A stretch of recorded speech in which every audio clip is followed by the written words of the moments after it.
Assalaamu calaykum. Kulanti wacan oo wanaagsan saaxiibayaal meel kastoo joogtaan. Halkan waa janaalka xigmadda nolosha. Xubinteena maanta waxa aan ku soo qaadan doonaa shukaansiga bilowga iyo kulanka koowaad ee shukaansigaada. Talooyin muhiim ah labada dhinac ayaan u soo gudbin doonaa. Fadlan haddii ay tahay markii kugu horreysay aad soo booqata kanaalka subscribe saar. Ururka gambaleelka si oo hesho muuqaaladeena ugu dambeeyay.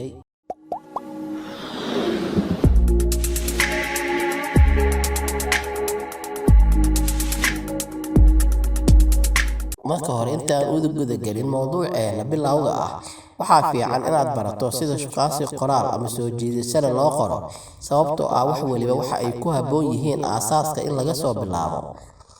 Haddaba bara sida loo qoro shukaansiga qoraalka ah oo soo jiidasho leh taas oo ku sahlaysa inaad yareyso qaladaadkaadii hore amaba erey aan ku habboonayn qofta aad rabtid in aad xiriirka la samayso.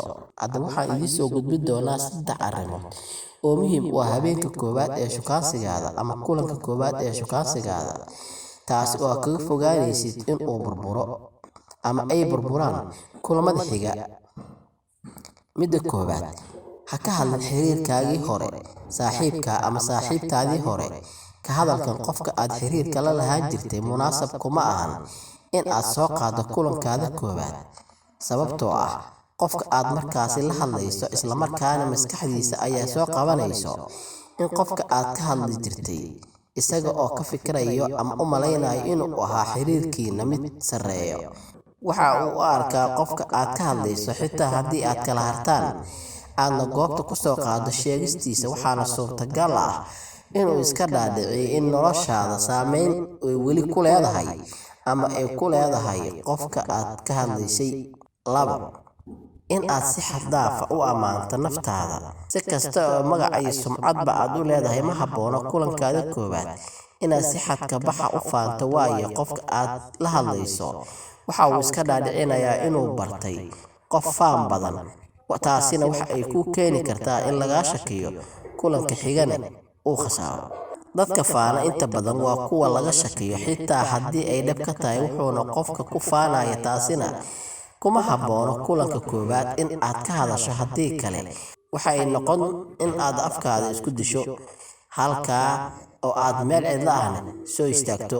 Qodobka 3 ee aan rabo inaan ka hadlo talooyinkan aan siinayo kulanka koowaad ee habeenkaaga shukaansiga.